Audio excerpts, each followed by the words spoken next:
evening, everybody, and welcome to our show. This evening's special guest is Chief of Police Steve Potter for the City of Napa.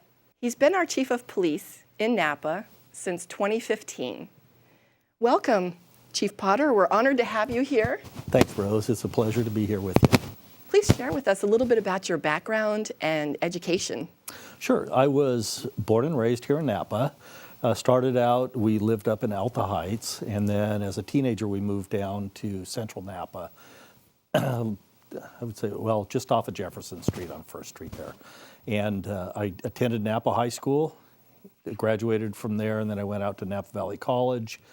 I got my degree in criminal justice, and then I started with the Napa County Sheriff's Department as a reserve deputy, which is a volunteer position. And then in 1981, I took a full-time paid position.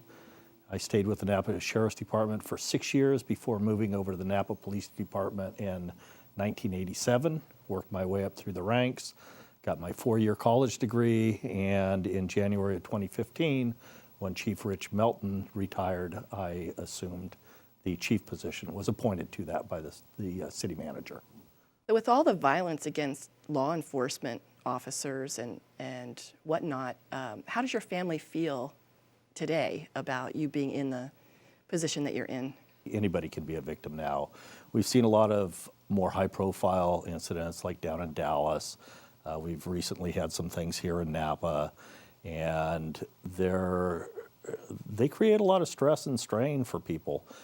Fortunately for me, my family has known that I've done this job or I've been involved in it for the last 36, 38 years. They really don't remember a time when I wasn't involved in it, so they're pretty accepting of me being there. Okay, so they're desensitized to all of the risks associated with it. Yeah, that's a good way to put it. Going back to the point that you made where some of the people aren't going to prison any longer, is that related to the decriminalization of hardcore drugs and legalization of marijuana?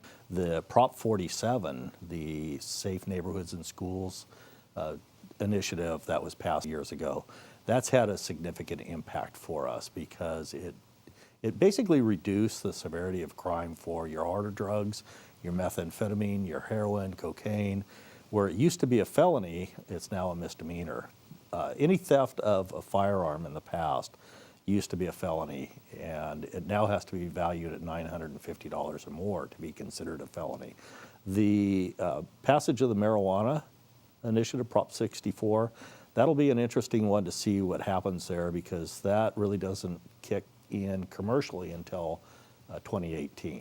So you recently actually visited a marijuana dispensary in Vallejo, didn't you? What did you see and what were your thoughts? Yeah, Councilmember Doris Gentry and I went down. I was very impressed with the dispensary that we went to down in Vallejo and the security systems that they have in place. I am very much in favor of a seed to sale tracking system to make sure that product doesn't divert out and get sold on the black market to those that can't legally buy it. What impacts are you seeing with the decriminalization of hard drugs and also marijuana legalization on businesses? People are addicted and they feed that addiction a lot of times through theft. How about individual crime? We have a few folks who live here in town who make a daily living out of going to some of our retail establishments downtown and stealing. Thank you so much for being here with us. It's been certainly been an honor. And to our viewers, thank you for joining us. Have a great night and a magnificent week.